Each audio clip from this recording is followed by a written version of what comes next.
shinda, nguvu ya kushinda.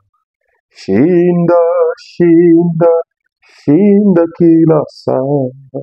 Bwana ametupa nguvu ya kushinda.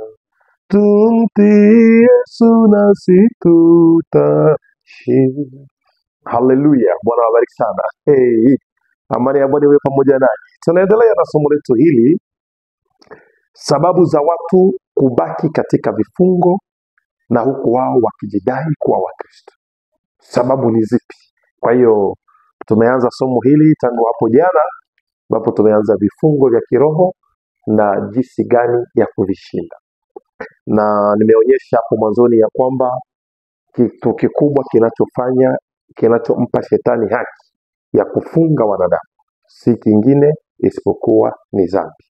Shetani alipata haki, nguvu za kumfunga mwanadamu baada ya mwanadamu kukosea, kwa sababu yeye shetani anajua katika sheria za Mungu ya kwamba atendaye dhambi ni mtumwa wa dhambi.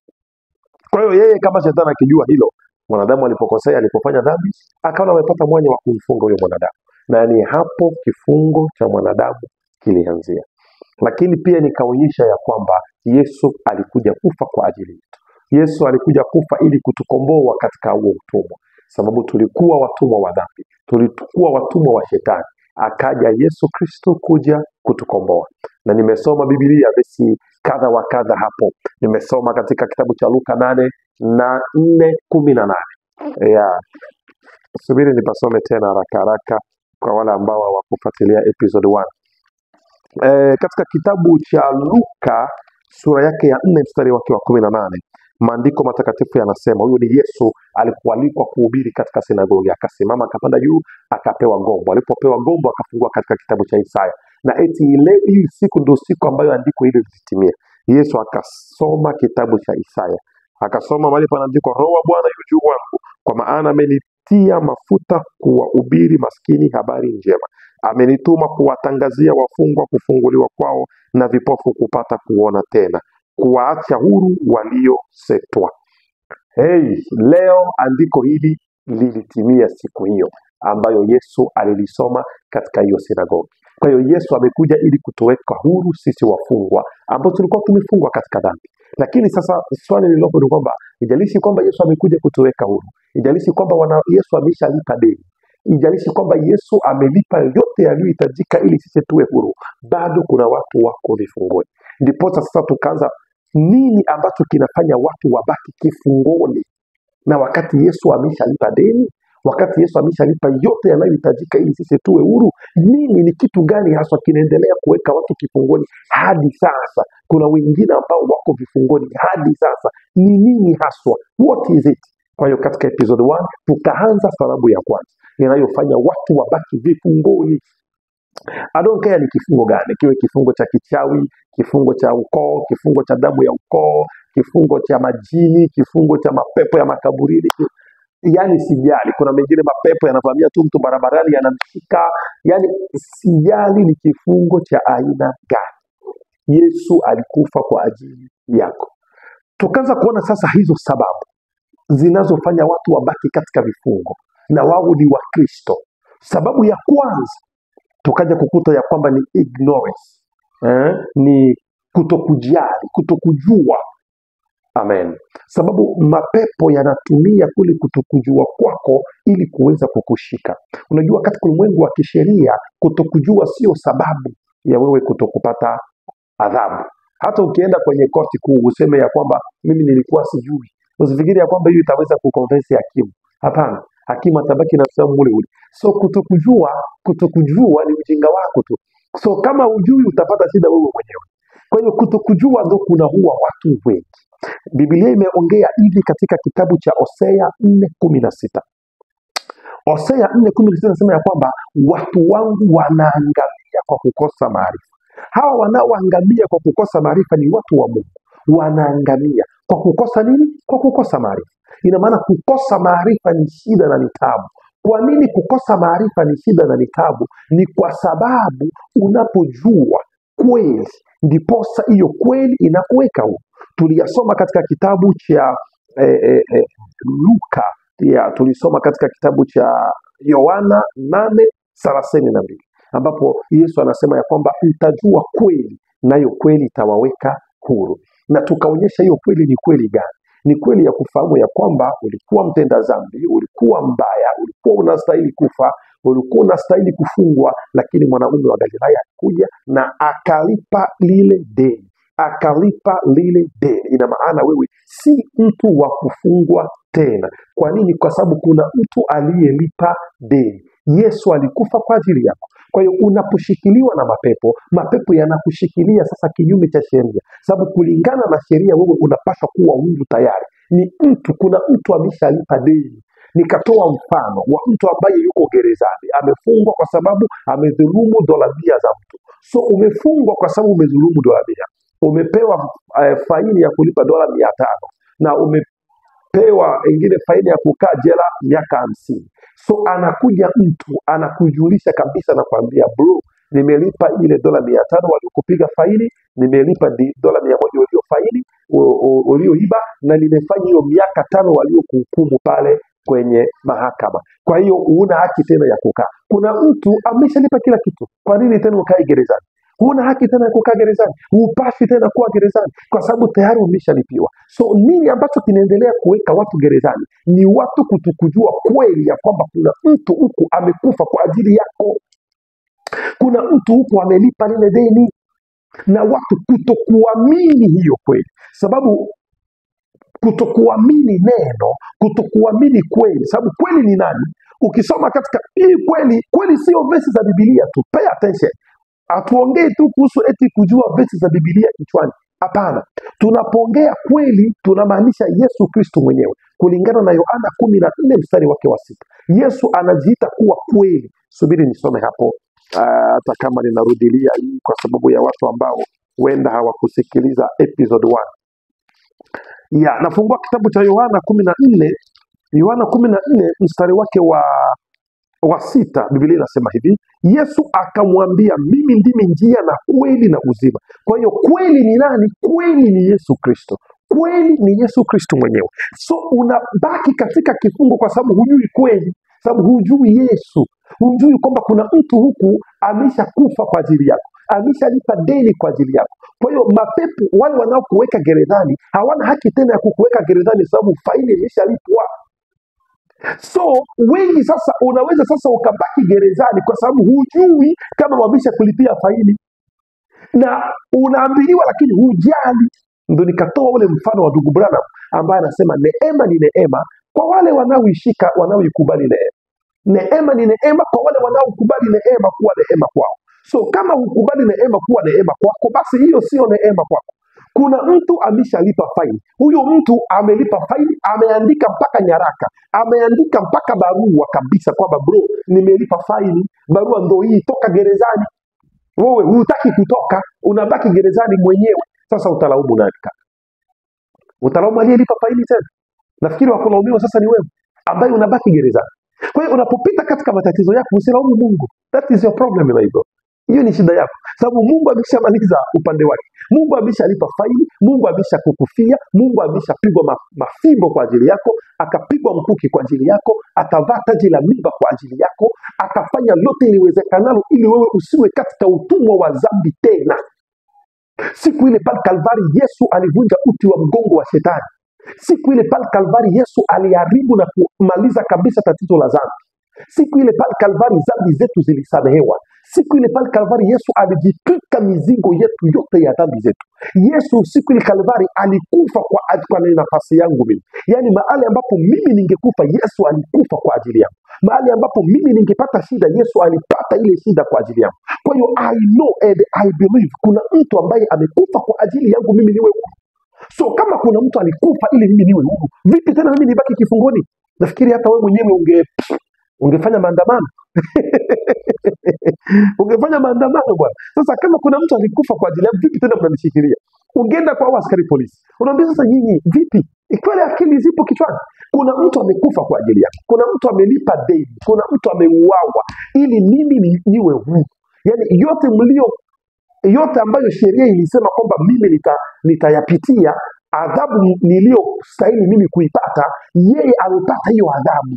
mimi ningestahili kufa kwa sababu ya dhambi, yeye akaja akafa kwa ajili ya dhambi niliyoifanya. So why do you keep me in prison? You have no reason. Unaona? Kwa hiyo mapepo hayana haki tena ya kukuweka katika gereza.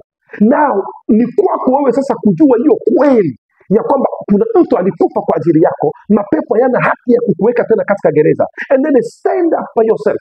Fanya maandamano, simama, ambia shetani no, you have no right.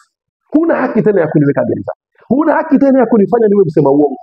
Huna haki tena ya kunifanya niwe mzinzi. Huna haki ya kunifanya tena niwe mchawi. Huna haki ya kunifanya tena niwe msharati. Huna haki ya kunifanya tena niwe mpagani. So shetani hana haki ya kukufunga tena. Huna haki ya kunitupia tena magonjwa. Huna haki tena ya kufunga roho yangu kwenye kichaka cha wachawi. Huna haki. You have no right because someone died already. So when you know the truth, when you know that Jesus died because of you, Yesu alikufa kwa ajili yako. Unapojua hiyo kweli, maana yake unamjua automatically Yesu. Na unapojua Yesu, maana yake unajua neno. Na hapo una nguvu kubwa mno za kutoka kwenye minyororo yote ile mwenyewe bila hata kuombewa na mtu. Nilikuwa nikiwaeleza jana kwamba sio maombi yanayoweka mtu kuwa huru. Listen to me very carefully. Mungu hajibu maombi ila anajibu imani lako. Sikiliza, haya ni maneno ya watu wazima. Nafikiri wa Pentecoste watakuja kujua haraka haraka. Mungu hajibu tu wewe kusema haika bara, Bwana naomba utende, Mungu naomba unisaidie, maneno shida ni nyingi Bwana. No, unaweza ukaongea muda wa miaka 20 maibro na hutaona chochote. Anachojibu Mungu ni imani lako kwenye kweli. Yaani anachojibu Mungu ni imani lako kwenye neno. Mungu anajibu imani. Hajibu tu maneno yako haya wakati wa kuomba. Hapana. Hajibu tu sababu umeomba. Hapana. Mungu anaweza akajibu hata bila wewe kuomba. Kwa hiyo anachoangalia Mungu kikubwa ni imani lako kwenye neno. Na imani ni swala la ndani. Kwa hiyo God si kwamba eti anajibu sababu unaongea. Kwa hiyo tatizo is not to pray, but tatizo is before you pray you must believe. Sije kama mnanipata vizuri. Sababu maombi bila imani ni kazi bure. So nini ambacho kinatendeka sasa katika madhehebu mengi ambako tumepita? Watu wanafikiri ya kwamba kwa kuomba tu watafunguliwa. Hapana. Lazima ujue kweli. Sababu Yesu alisema mtajua kweli nayo kweli itawaweka huru. Na kweli ni ipi? Kweli ni kwamba kuna mtu alikufa ili tusiwe wafungwa tena. Kwa hiyo tukijua hiyo kweli ya kwamba kuna mtu alikufa ili tusiwe wafungwa, tutakuwa huru. Niliwaahidi jana kabla sijataka ya pili. Niliwaahidi jana ya kwamba nitawaambia madhara ya sisi kukuombea mapepo yanaondoka and then unabaki ule ule. Matatizo ni kwamba pepo mbaya amtokapo mtu, ni maandiko sio mimi, kwamba ule pepo waga haendi mbali, anaenda karibu. Akitazama tazama pale walipokuwa, waone kama nyumba yao imebaki empty au kama kuna mtu amekuja kutawala.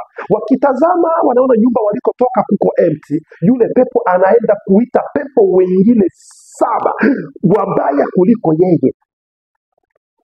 Wote wanakuja, pepo 8 kiujumla, wanakuja kufanya makao ndani yako. Hiyo ndiyo madhara mengi sana ya kuombewa, kufukuzwa mapepo, na wewe huna ile kweli ndani yako, na wewe hujui ile kweli, na wewe huna Yesu. Hapo ndio kuna madhara. Nani mfano wake iko hivi? Sisi tuko kwenye mkutano wa Injili. Sawa, unakuja mchungaji, mimi naumwa, nakwambia haina shida. Piga magoti tukombe. Unapiga magoti. Tunakombe. Mapepo yanaenda. Unafurahi. Oh, nimepona. Pepo zimeenda. Nimepona. Bro, listen. Hizo pepo hazitaenda mbali. Hii ninakwambia kabisa. Pepo hazitaenda mbali. Zitabaki zinazunguka hapo. Zione kama ndani yako kutakuwa kweli. So usipokuwa na kweli ndani yako, zile pepo zinaweza zikarudi na hali yako ikawa mbaya zaidi kuliko ile hali yako ya kwanza. Sababu zitarudi 8 na miongoni mwa hizo 8 kuna 7 zilizo mbaya kuliko ile tuliyofukuza. So ulikuwa na pepo moja kwa mfano, tukafukuza hiyo pepo moja, ilikuwa ni pepo ya wizi, tukafukuza hiyo pepo moja. Ile pepo itakaporudi tena ndani yako, itaenda ita pepo zingine 6 mbaya kuliko ile. Kwa hiyo hali yako sasa wewe itakuwa mbaya zaidi, sababu utakuwa tayari umesha kuwa na mapepo 8. So dawa ni nini sasa? Dawa ni kwanza kuwafundisha hii kweli. Kuambia ya kwamba kabla hatuja kuombea, kabla hatujafukuza hizo pepo ndani yako, lazima ujue ya kwamba anayekufungua sio mimi. Anayekuweka free sio, it is not me, ni Yesu Kristo ndiye aliyekuweka huru tangu siku ile pale Kalvari. Kwa hiyo maombi ya kukombolewa si mimi ninayekukomboa, na wala sio maombi yale ndio yanayokukomboa. Aliyekukomboa ni Yesu Kristo. So what I'm doing, I'm just reminding you what happened a long time ago. Et nous croyons c'est ça le don de la guérison. Eti ndio karama ya uponyaji wa kiungu. Hakuna mtu anayeponya. Mimi sio mponyaji. Hakuna mchungaji mponyaji. Hakuna nabii mponyaji. Mponyaji ni mmoja tu, anaitwa Bwana Yesu Kristo. Sasa karama ya uponyaji ni nini? Ni kukufanya uamini kazi iliyotendeka pale Kalvari. Basi sababu ni kwa kupigwa kwake sisi magonjwa tumepona. Kwa hiyo tumepona kwa kazi iliyofanyika pale Kalvari. Ukombozi ni nini? Sio maombi ya ukombozi ndio ambayo yanakukomboa. Baba, tunamkomboa kwa minyororo ya shetani, tunamkomboa kwa minyororo ya giza, tunamkomboa. Hapana, huo ni mtoto, na sio hayo maombi ndio yanayokukomboa. In fact, kinachokukomboa ni kazi iliyofanyika pale Kalvari. So what you must do is to believe in Jesus Christ, is to believe what happened on Calvary that day. Unapoamini kilichofanyika Calvary siku ile, na huo ukweli unaujua, so huo ukweli wenyewe utakuweka huru. Nafikiri mmeelewa vizuri hapa, na mmeona madhara ya kukuombea kama hujajua kweli. Ndio maana Yesu kila wakati alipoombea watu alimwambia, nenda usifanye dhambi tena. Kwa nini? Kwa sababu naweza nikakuombea na ukarudi na ukaendelea maisha ya dhambi, pepo bado zitarudi ndani yako. Hii ndo sababu ya kuleta hili fundisho, ya kwamba unaweza ukajua hili na eti revolt na unaandamana, unainuka wewe mwenyewe. You can do it. Sikiliza niwaambie watoto wa baba, katika ulimwengu wa kiroho mapepo yanajua kweli. Katika ulimwengu wa kiroho mapepo yanashika watu kwa njia ya kijanja, kwa njia yani, sababu watu hawajui kweli. Ndio maana Hosea 4:6 inasema watu wangu wanaangamia kwa kukosa maarifa. So watu wa Mungu leo wanaangamia kwa kukosa nini? Kukosa maarifa. Maarifa gani? Ya kujua ya kwamba kuna mtu aliwafia. So mapepo yanakuangalia, yanakutazama, yanasema huyu hajui lolote. Huyu hajui lolote, basi tumshike. Wanakushika, wanakuvamia. Na wanapokushika na kukuvamia kwa sababu wewe uko ignorant, hujui lolote, wanakufunga katika ule ujinga. So wanapokufunga katika ule ujinga, unabaki mfungwa wao. Lakini leo you can decide. Just today. Wala yombi mpaka nikufanyia maombi ya deliverance. Just today. You can decide. Unaweza ukamue by yourself to believe in what's in the truth. Unaweza ukaamini wewe mwenyewe, unaweza ukamua mwenyewe leo kuamini ukweli, kujua ukweli, kufahamu ukweli. Amen. Na ukijua ukweli na kufahamu ukweli, na unaandamana mwenyewe, unafanya revolt, una protest mwenyewe. Unaambia demon, leave me alone. Niache. Okay? You have no right. Kumbe mmenivamia muda mrefu wote hivi. Kumbe mmenifinya hivi kunidhulumu. Mapepo yanakudhulumu. Hayana haki. Unaona, wanakuonea tu. Ndio maana unaona mtu mwingine mapepo yanamuonea, wachawi wanamuonea, wao wanamuonea. Ni kwa sababu hajui haki. Hajui kweli. Hiyo tu. Lakini ukijua kweli my bro, katika ulimwengu wa kiroho utakuwa mtu mkubwa mno na hakuna pepo itakuvamia. Na ikija pepo yoyote unaikemea, unaambia wewe toka kwa jina la Yesu. Kwa mfano ikija pepo ya uzinzi, unaikemea tu, wewe pepo ya uzinzi, toka kwa jina la Yesu. Alinifia siku ile pale Kalvari. Wewe unataka kunivamia kwa nini? Ikija pepo ya kusema uongo, unaikemea kwa jina la Yesu. Ikija pepo ya magonjwa, unaikemea, wewe magonjwa, wewe toka kwa jina la Yesu. Unajua kama Yesu alinifia siku ile pale Kalvari. So ikija any kind of any demon, you have a right to cast out by yourself. Kwa nini? Kwa sababu unajua kweli. Kwa hiyo kinachotuweka huru ni kujua ile kweli. Na sisi tunajua hiyo kweli.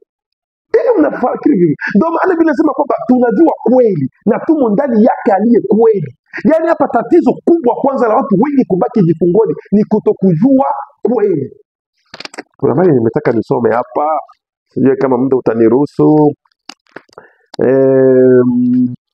Waraka wa pili wa Petro, Waraka wa pili wa Petro sura ya ngapi? Ya 5, kwamba sisi tumejua kweli na tumo ndani yake yeye aliye kweli, ambaye ni Yesu Kristo. Kwa hiyo kweli ambayo tunapaswa kuifahamu, kweli ambayo tunapaswa kuijua sisi ni kujua ya kwamba Yesu Kristo ametufia. Kwa hiyo mapepo hayana haki ya kutushika tena. Hebu nisome hapa kidogo tu. Lakini wapenzi, msilisahau neno hili kwamba kwa Bwana siku moja ni kama miaka 1000 na miaka 1000 ni kama siku moja. Bwana hakawii kuitimiza ahadi yake kama wengine wanavyokudhania kukawia, bali huvumilia kwenu, maana hapendi mtu yeyote apotee, bali wote wafikirie toba. Lakini siku ya Bwana itakuja kama mwizi. Katika siku hiyo mbingu zitatoweka kwa mshindo mkuu, na viumbe vya asili vitaunguzwa na kufunuliwa, na nchi kaza zilizomo ndani yake zitateketea. Basi kwa kuwa vitu hivyo vyote vitafunuliwa, hivyo imewapasa ninyi kuwa watu wa tabia gani katika mwenendo mtakatifu na utauwa, mkitazamia hata nje siku ile ya Mungu na kuitimiza, ambayo katika hiyo mbingu zitafunuliwa kiungua na viumbe vya asili vitateketea na kuyeyuka. Lakini kama ilivyo ahadi yake, mnatazamia mbingu mpya na nchi mpya. Kwa hiyo wapenzi, kwa kuwa mnatazamia mambo hayo, amen, so tunajua nini kweli, na sisi tumo ndani yake yeye aliye kweli, ambaye ni nani? Ni Yesu Kristo. Kwa hiyo tumeongea kirefu kuhusu hiyo first point. Kwa hiyo cha kwanza, ndugu yangu uliye katika kifungo, ambaye unajua kabisa uko katika vifungo vya shetani, ujue ya kwamba kweli ndio itakayokuweka huru, na hiyo kweli ni kwamba Yesu alikufa ili ufunguliwe katika hivyo vifungo. Yesu ameshakufa. Utasema mimi nimefungwa na uchawi wa mama, uchawi wa bibi, nimefungwa na uchawi wa ukoo wetu, nimefungwa. Haijalishi uchawi gani unakufunga. I don't care which kind of uchawi ambayo inakufunga. What I know is that Yesu alikufa kwa ajili yako ili usifungwe tena. Kwa hiyo sasa ni jukumu lako wewe kusimama na kusema, hey, Yesu alikufa kwa ajili yangu, and believe it in your heart. Basi naongea na Wakristo, naamini mnanielewa. Sababu ya pili ambayo inafanya watu wengi walio Wakristo lakini wanabaki katika vifungo ni dhambi zisizotubiwa. Hapa kuna tatizo kubwa mno. Ndugu zangu, naomba kwanza nisome katika Mathayo 6:14-15. Alafu msikie kuna kitu nataka niongee hapa. Dhambi zisizotubiwa. Dhambi zisizotubiwa zinampa shetani na nafasi ya kutawala katika moyo wako. Mathayo 6:14-15. Usikilize hili, nasoma katika jina la Bwana wetu Yesu Kristo. Kwa maana mkiwasamea watu makosa yao, na Baba yenu wa mbinguni atawasamea ninyi. Bali msipowasamea watu makosa yao, wala Baba yenu hata wasamea ninyi makosa yenu. Tena yani ndugu, wewe usipokubali kutubu dhambi zako, usipokubali kutubu makosa yako, jua ya kwamba unampa shetani na nafasi ya kutawala katika moyo wako. Mlango mkubwa wa shetani ni dhambi. Mahali ambapo shetani waga anakaa na kutulia na kupumzika ni kwenye dhambi. Kiti cha shetani ni dhambi. Kitu kinachompa shetani haki ya kukaa ndani ya mwanadamu ni dhambi. So dhambi zisizotubiwa zinakufanya ubaki katika kifungo. Na Wakristo wengi wanatubu dhambi vibaya. Wengine wanafikiri wenda wametubu, kumbe hawajatubu. Kwa hiyo ile dhambi, yeye anasema nilitubu hiki, nilitubu. My brother, hujatubu. Hiyo dhambi bado ipo, sababu dhambi ina utaratibu wa kuitubu. Uwezo ukaende umezini huko and then unaenda tubu kwa padri. Hapana, lazima utubu kwa mume wako ambaye umezini zidi yake. Lazima utubu kwa mke wako. Kwa hiyo watu wana dhambi nyingi, makosa mengi, maovu mengi ambayo watu wanachanganya katika maisha yao. Imagine tangu azaliwe mpaka sasa hajawahi kukaa chini kusafisha maisha yake. And that is the first step. Ujisafisha kwanza maisha. Utubu dhambi zako. Mungu anahitaji sisi tutubu. Mungu anahitaji tuwache dhambi. Sababu anajua kila tunapokuwa na dhambi tunampa shetani na nafasi ya kutawala. Tunampa shetani na nafasi ya kutuongoza, tunampa shetani na nafasi ya kutufunga katika vifungo. Ndio maana my brother, kama kuna kitu ambacho utaogopa, cha kwanza ni dhambi. Yaani ogopa dhambi. Dhambi ni mbaya kuliko kuzimu, sababu hata kuzimu kwenyewe utaenda kwa sababu ulitenda dhambi. Kwa hiyo bila dhambi uwezo kaende kuzimu. Unaona, dhambi ni mbaya kuliko kuzimu, sababu kuzimu ni matunda ya aliyetenda dhambi. Kwa hiyo usipotenda dhambi uwezo kaende kuzimu. Yesu anakualika utubu. Tufungue kitabu cha Isaya 55. Isaya 55 na mstari wake wa ngapi? Mstari wake wa 7. Yes, kitabu cha Isaya hapa, wacha nikifungua haraka haraka. Wapendwa, hakuna kitu kibaya kama dhambi. Dhambi ni mbaya sana sana, tena sana, na dhambi inampa shetani haki ya kututawala katika maisha yetu. Sikiliza hapa, Isaya 55 na 7 yake inasema hivi: mtu mbaya na aache njia yake, na mtu asiye haki aache mawazo yake, na amrudilie Bwana, naye atamrehemu, na arejee kwa Mungu wetu, naye atamsamea kabisa. Amen. Mungu yuko haki kutusamea, yuko tayari kutusamea dhambi zetu, yuko tayari kutusamea maovu yetu, lakini kwanza tuache maisha maovu, tuache maisha ya ubaya. Ndio maana tunainsistia watu kuambia tuishi maisha ya utakatifu, sio kwa bure, sio kwa maisha tunataka kukufinya au kuingilia uhuru wako wa kibinafsi. Hapana, ni kwa sababu tunajua madhara ya dhambi. Dhambi ni mbaya kuliko ukimwi, sababu dhambi inaua mwili na inaua roho. Kwa hiyo utubu dhambi ili usimpe shetani nafasi katika maisha yako. Luka 5:32. Nirudi tena hapo kwenye Luka. Nirudi hapo kwenye Luka sura yake ya 5 na mstari wake wa 32. Maandiko matakatifu yanasema hivi, nasoma katika jina la Yesu Kristo: sikuja kuwaita wenye haki, bali wenye dhambi wapate kutubu. Huyu ni Yesu. Hakuja kuita wenye haki, hapana, lakini wenye dhambi. Na mbinguni kuna furaha kubwa mtu mmoja mwenye dhambi anapotubu. Kwa hiyo mpendwa, ili kwamba uwe huru dhidi ya vifungo vya shetani, unaalikwa kutubu dhambi zako. Nilimwambia Yesu mwenyewe kila wakati alipokuwa anaombea mtu, anakuambia nenda usitende dhambi tena. Kwa nini? Kwa sababu dhambi ni mbaya. Nenda usitende dhambi tena. Ndivyo kisi Yesu alikuwa anawaambia, kwa sababu dhambi inampa shetani access, inamfungulia shetani mlango wa kuingia katika maisha yako. So wewe ni Mkristo, kwa nini tena unaishi maisha ya uzinzi? Wewe ni Mkristo, kwa nini unaishi maisha ya uongo? Wewe ni Mkristo, kwa nini unaishi maisha ya kudhulumu watu haki zao? Kwa nini? Why should you do that? Kwa nini udhulumu watu? Wewe ni Mkristo, kwa nini hutoi cha 10? Kwa nini hutoi cha 10? Na unajua ya kwamba wewe umeokoka. Hujui kwamba kutokutoa cha 10 ni dhambi? Hujui kwamba Mungu anakasirika mtu asipotoa cha 10? Hujui kwamba unaweza ukajifungie mbingu kwa sababu ya kutokutoa cha 10? Hujui madhara ya mtu kutokutoa sadaka? Wewe ni Mkristo, wewe si mtoto mdogo. Haya sio mambo tena ya kukurudia. You have to be faithful. Unapata mshahara wako, katika mshahara cha kwanza ni kutoa cha 10, cha pili kulipa madeni, cha tatu ndo mahitaji yako binafsi. Hiyo ndio kawaida, hiyo ndio desturi ya Wakristo kote duniani. Unapopokea mshahara wako, cha kwanza ni kutoa cha 10, sehemu ya Mungu, cha pili ni kulipa madeni, na cha tatu mahitaji yako. Sasa wewe ni Mkristo, ni mtu mzima tayari, una miaka katika neno la Mungu, lakini cha 10 hutoi. Sasa unataka tukwambie lugha ipi ili uelewe? Unataka tuje tena tukakubembeleze kama mtoto mchanga? Toa cha 10 baba, toa cha 10 baba. So hutoi cha 10, unafikiri shetani atakosa kukutawala? Shetani atakosaje kukushika? Unakuwa tu mchungaji, niombee nifunguliwe. Je, hata cha 10 unaitoaga kanisani kwenu? Sababu cha 10 unaitoa pale ambapo unajua hapa ninakula neno. Cha 10 unatoa bado unajua kwamba hapa kweli kuna Mungu wa kweli, na ninaamini fundisho ili nikiliamini, nikiambatana nalo, nitaenda mbinguni. Unatoa cha 10 yako mahali ambapo unakula neno. Unatoa cha 10 chako mahali ambapo pako mchungaji wako, baba yako wa kiroho.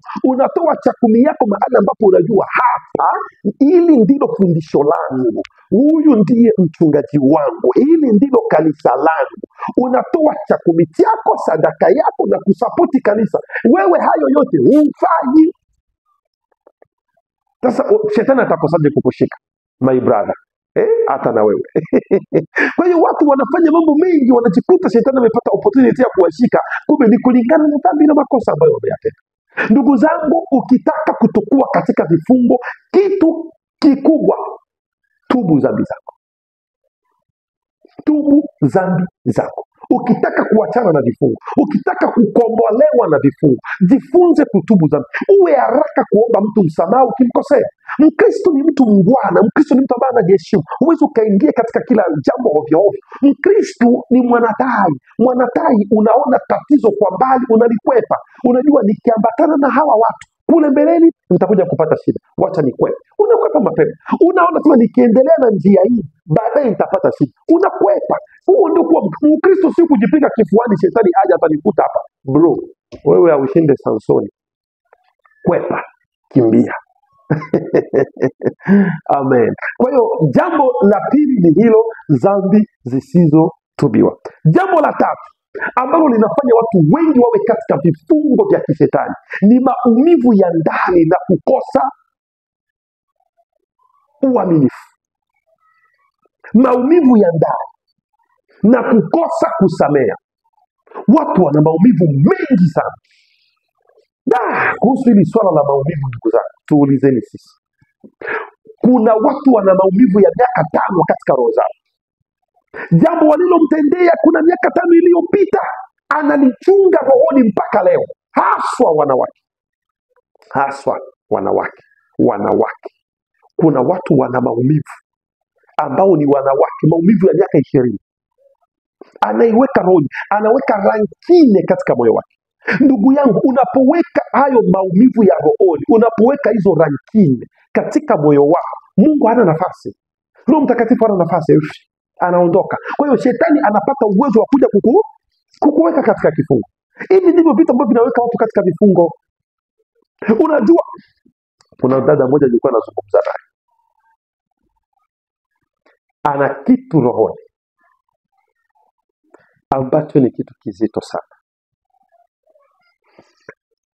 Walipokuwa sehemu fulani wanatafuta masuala ya kwenda Ulaya,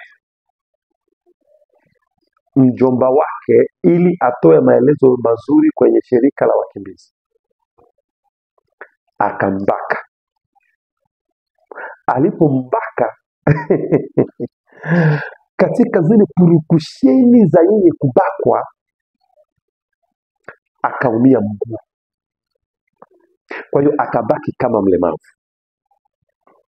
Wakapita kwenye process zote za kwenda Ulaya, wakaenda Ulaya. Sasa wameshafika kule Ulaya,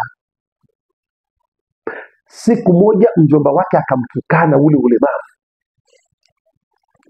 akamwambia, toka hapo wewe mlemavu. Yule binti alilia, akalia, akapiga simu. Yaani kilio chake kilikuwa, unaniita mimi mlemavu? Na aliyenipa huu ulemavu ni wewe. Tumekuja leo Ulaya, wewe na mke wako na familia yako yote, kwa sababu wewe ulinibaka mimi tulipokuwa kambini, na ulinibaka ili tupate opportunity ya kuja Ulaya. Leo tumeshafika Ulaya, unanitukana mimi mlemavu? So huyo binti hilo jambo waga haliongei kwa mtu, haongei na mtu hata mmoja, lakini analo katika moyo wake. Unaona kule amelibeba katika moyo wake. Donc ni maumivu makali sana aliyo nayo moyoni. Sasa dada, maumivu kama hayo yaruhusu yatoke, sababu yasipotoka hayo maumivu yatakubeba kuzimu. Hakika yatakubeba pabaya. Kuna mwingine mmoja alinipigia simu, kumbe hawa watu wanaokwenda Ulaya wanapitia mambo mengi. Eti yeye aliitwa Maana, akaambiliwa, unataka kwenda Ulaya ili kwamba utoke kwenye list ya watu wataka waenda Ulaya, lazima uvue nguo zako zote, ubakie uchi mbele yetu. Mama akasema kweli, kumbe ndio hivyo, sawa. Akaingia akavua nguo. Alipovua nguo zake zote akabaki uchi wa mnyama. Alipobaki uchi wa mnyama, wakamwambia lala hapo, wakamtandikia shuka jeupe. Akalala pale chini kwenye shuka. Alipolala kwenye hilo shuka jeupe, hizi ni story nawaambia za kweli kabisa. Alipolala kwenye hilo shuka jeupe, wakachukua shuka lingine wakatandika juu yake, alafu wakamkunja yeye katika zile shuka mbili nyeupe kama maiti, wanamfunika kuanza kichwani mpaka miguuni, alafu wakachukua msalaba wakaweka juu yake. Baada ya muda kidogo tena wakatoa ule msalaba na wakamfungua katika zile shuka nyeupe, yuko uchi, na wanaomfanya hivyo mwanamume na mwanamke. Baadaye wakamwambia njoo. Pale mbele kulikuwa kitu kama vile ungo, wakamwambia kaa ndani ya hiyo ungo. Akakaa ndani ya ile ungo. Alipokaa kama dakika 5 ndani ya ile ungo, akasikia kwenye sehemu yake ya siri ya uke kunatoka damu buu, na ile damu inamwagika ndani ya ile ungo. Ile damu ilipomwagika ndani ya ile ungo, wale watu wakachukua ile damu. Walipochukua ile damu, wakamwambia sasa hapa unaweza ukaende Ulaya. Wakamwambia vaa nguo ile, wakamwambia haya maneno usije ukambiage mtu. Ukiambia mtu yeyote kwamba tulikufanyiaga hivi, sisi na wewe. Sasa hao watu waliofanya hiyo mambo ya kichawi, eti na wao pia walienda Ulaya, na leo hii wako Ulaya, wana chumba cha maombi huko Ulaya.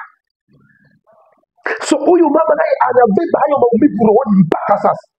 Ameniambia siku moja walikuwa kwenye msiba, yeye pale na yule mama aliyemfanyia hicho kitendo. Akaambia walikuwa wawili waliofanya hicho kitendo, mwanaume na mwanamke. Ule mwanaume alishaga fariki, ule mwanamke bado yupo, ni kabinti kamoja kebaba hivi, kako Ulaya na kana chumba cha maombi yako kabinti. Siku moja yuko kwenye msiba, akaona kale kabinti. Aisha kuwa mama mzima, so hayuko binti tena, sababu wakati yeye alikuwa mtawa pale kabinti Nyarugusu. So unaona hizi ni story ambazo sisi tunaambiliwa. Yani hapa sijaieleza kirefu jinsi hii. Hii hapa nimekatakata. So unaona mtu anabeba maumivu kama hayo moyoni mwake. Mpaka leo nasikia baba mchungaji, najiuliza ile damu yangu walienda nayo wapi? Mpaka leo baba mchungaji, nabaki ninajiuliza kwa nini walinifanya nivue nguo nikabaki uchi wa mnyama? Mpaka leo ninabaki ninajiuliza kwa nini waliniweka katika zile shuka nyeupe alafu wakaweka msalaba juu yangu. Na baki najiuliza kwa nini walicheka sana wakati damu ilipotoka ndani ya sehemu zangu za siri. Yani ananiambia nina maswali mengi, na hili jambo siwezi nikeleze mtu haya yote isipokuwa ni wewe tu, na unisaidie uniombee nisife, sababu ananiambia kwamba nikiliongea hili jambo nitakufa. Nikamwambia utakufa. Utakufa, wewe ongea yote. Na kwani akaongea yote. Kwa hiyo siwezi nikamaliza hizo story, sababu ni story nyingi sana, kila mtu anaongea story zake na wote wanafikisha kwenye haya masikio haya. So nataka niongea hapa ni kwamba hayo maumivu ya roho, so huyu anabeba maumivu mazito sana, makali sana, na yawezekana sio yeye mwenyewe tu, wapo wengi waliofanyiwa upumbavu kama huu, uchawi kama huu, na watu wanaita kwamba eti ni watu wa chumba cha maombi. Huyo baba alikuwa anaitwa eti ni baba wa chumba cha maombi, hapo kabinti eti kalikuwa katawa, eti anatawa. Kumbe wanafanya vitu vya ajabu sana, uchawi katika vyumba vya maombi. Kwa hiyo tunapoambia kwamba kwenye vyumba vya maombi kuna uchawi, ni mambo ambayo tunayoyajua kabisa, ambayo tunayajua kabisa na tunayaelezewa. So maumivu kama hayo usipokubali kuyatoa, Bwana wewe utabaki katika vifungo. Kubali kusamea wengine, kubali kuwahurumia. Amen. Hebu tusome kidogo hapa. Hapa mchungaji, wewe utamhurumia aje wewe? Mtu ambaye nifanyia mambo kama hayo nitamhurumia namna gani? Mama, lazima umhurumie tu, hakuna njia nyingine tofauti ya wewe kumhurumia. Lazima umhurumie ili uwe huru. Usipomhurumia utamweka moyoni mwako na atabaki daima katika moyo wako, na hiyo itakuwa ni chanzo cha shetani kupata nafasi ya kukuweka katika vifungo. Mathayo 18 mstari wake 21, Biblia inasema hivi: kisha Petro akamwambia Bwana, ndugu yangu alikosea mara ngapi nami nimsamehe? Hata mara 7? Yesu akamwambia, sikukuambia hata mara 7, bali hata 7 mara 70. So tujifunze kusameheana, tujifunze kuondoa rankine, tujifunze kuondoa huzuni za rohoni, tujifunze kuondoa kuweka watu wengine katika mioyo yetu. Muondoe huyu mtu ili kwamba uwe huru, sababu usipomuondoa huyu mtu katika moyo wako, wewe utabaki mfungwa. Umenipata vizuri hapa? Hicho ndo kitu kingine kikubwa kinafanya watu wabaki katika vifungo. Watu hawakubali kusameheana, watu hawakubali kusameheana. Kuna binti moja unajua sisi bwana tunaambiwa mambo mengi, kwa hiyo story ni nyingi masikioni. Kuna binti mmoja ambaye baba yake mzazi anampinga sana, kila wakati anampiga. So huyo binti ameshakuwa na kitu kama chuki kwa baba yake, na anashindwa kumsamehe baba yake. Nimezungumza naye, najaribu kumshawishi amsamehe baba yake. Binti analia kama mtoto kidogo, anasema mchungaji, sijui nitawezaje kumsamehe. Yaani kila nikimuona baba nasikia, naona kama naona shetani, naona ibilisi.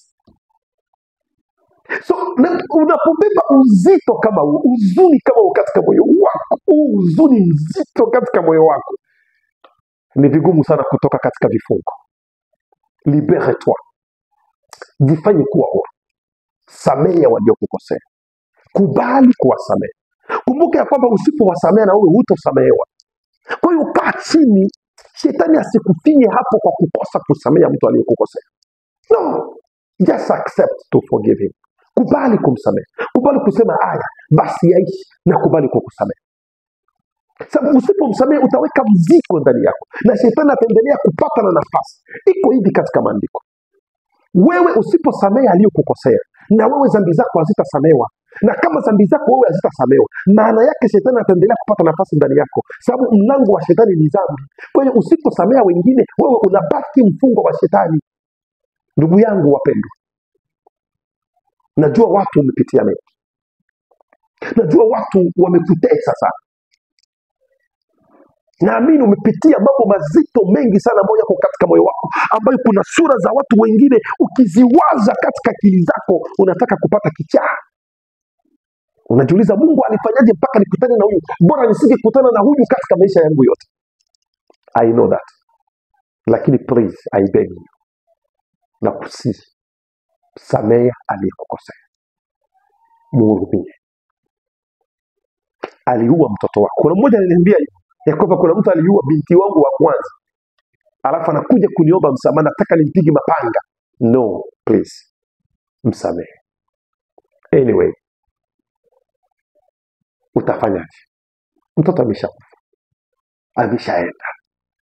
Ukipigana mapanga utaendelea kujaribu zaidi wewe. Kwa hiyo just forgive. Na kusihi tafadhali sana, kwa maneno haya machache, kubali kusamehe waliokukosea. Usijiweke huo mzigo moyo. Unaweza ukagonjwa hata pressure. Wengi wameumwa pressure, wengi wameumwa kisukari kwa sababu ya kubeba mizigo ya watu wengine katika mioyo yao. Utaumwa kisukari bure tu. Kubali kumsamehe, kubali kumhurumia, kubali kusema na utoe huu mzigo katika moyo wako. Kama ni kumpigia simu, mpigie simu, mwambie ninakusamehe. Sababu unapomsamehe na wewe utapiga magoti utaomba Mungu akusamehe, Mungu atakusamehe kwa sababu umekubali kusamehe waliokukosea. So usipokubali kumsamehe aliyekukosea, utaendelea kubaki na kifungo. Na hicho kifungo kitaendelea kukufanya unaendelea kuota huko kambini ya Rugusu. Ndio kisha wananiambia kwamba hivi ninaotaga tu niko kambini ya Rugusu. Ninaota tena niko kambini ya Rugusu na niko Ulaya. Nikamwambia uweze kosa kuota huko kambini ya Rugusu. Lazima utaota. Kwa sababu ya huo uzito wa mzigo ulio nao katika moyo wako. Kwa hiyo wapendwa, wacha niishie hapa leo. Wacha niishie na hili hapa la tatu, ambalo linafanya pia watu wadumu katika vifungo vya shetani. Uoga na mawazo mabaya. Wakristo wengi sana ni waoga. Wakristo wengi sana wanashindwa kufanya application ya kweli tuliyoiamini. Wakristo wengi sana wanavuviwa upako wa uoga na shetani, sababu shetani ana nguvu fulani hivi za hoga. Akikuvuvia hoga utatetemeka bila sababu. Please, ondoa hoga. Sababu ukiwa daima na hoga ndani yako, daima utabaki mfungwa wa shetani. Daima utabaki mfungwa wa shetani. Maandiko yanasema ya kwamba sisi hatukupewa roho ya hoga. Wacha nisome kidogo hapa katika kitabu cha Timotheo wa kwanza sura ya kwanza mstari wake wa 7. Timotheo wa kwanza sura yake ya kwanza na mstari wa 7, maandiko matakatifu yanasema hivi. Naomba nisome hapa katika jina la Yesu Kristo. Biblia inasema hivi, mstari wake wa 7, mstari wa 6 huo. Wapendwa, wapenda kuwa walimu wa sheria. Timotheo wa kwanza, niko kwenye Timotheo wa kwanza. No, ni Timotheo wa pili, kumrazi. Timotheo wa pili, Timotheo wa pili sura yake ya kwanza mstari wake wa 7. Maana Mungu hakutupa roho ya hoga, bali ya nguvu na ya upendo na ya moyo wa kiasi. Mungu hatupa roho ya hoga, hapana. Ukiwa mwoga unakuwa mtumwa wa kile unachoogopa. Ukiwa mwoga unakuwa huwezi kujiokoa na kile unachokiogopa. Na ukiwa mwoga moja kwa moja, huyo sio roho wa Mungu. Roho wa Mungu haleti hoga ndani yetu, ila analeta ujasiri na nguvu. Nakumbuka wakati fulani nilishikwa na roho ya hoga. Tulikuwa kwenye maji, natoka Kigoma nakuja nyumbani Baraka. Tuko kwenye maji bwana, tukakutana na upepo wa kaskasi. Yule dereva wa boti akasema, pasta, tumekutana na upepo mbaya, na hivyo boti imebeba mzigo zaidi ya tani 20. 200, sio 20, zaidi ya tani 200, tani 200 za simenti. Alafu tukakutana na kaskasi. Hapa na hapa boti inazimika, tena anazungusha hapa na hapa, tena boti inazunguka hapa na hapa, tena boti inazunguka. Huyo jamaa ananiambia, pasta, omba. Ndugu zangu, majini usiku, uoni huku uoni kule. Nilishikwa na hoga. Nikasema nakufa hivi. Baadaye sasa Mungu akaja akanisaidia, akaniambia, kemea hoga, kemea hoga. Kwa hiyo nilichokifanya majini kuliko hata tena kuombea maji, nikaanza kwanza kukemea hoga. Nikasema, wewe hoga, koma kwa jina la Yesu. Ondoka. Wewe pumbavu, wewe unataka kuja kunivamia mimi, sitakufa hapa. Na hivyo maji sio mzaa, maji yanachafuka. Kaskasi hiyo, sikia habari hiyo. Boti karibu ipasuke vipande viwili. Kwa hiyo nilichofanya nikaanza kukemea hoga, kukemea hoga, kukemea hoga. Nikaona hoga unaruka kama ndege, fiu, unaondoka. Ndipo tena nikabaki. Nikasema, Yesu uko pamoja nami. Siwezi kushinda. Nitabaki mshindi daima. Mimi ni kichwa, sio mkia. Hoga ni mbaya wewe. Ndipo nikaanza kukemea maji, kukemea pepo kwenye maji. Kwa hiyo ndugu zangu, shetani waga anatafuta opportunity fulani ili aingie tuletee hoga. Hapo unajua kwamba tukiwa waoga, basi Mungu ataachana na sisi na tutashikwa na roho wa Ibilisi. Ni kwa hayo mafupi. Hii ni episode ya pili, hayo mafupi, ambayo ni baadhi ya vitu vinavyofanya watu wa Mungu wabaki katika vifungo vya shetani. Basi episode inayofuata nitaongea sasa kuhusu maombi ya ukombozi. Bwana wabariki na karibu tena. Amen.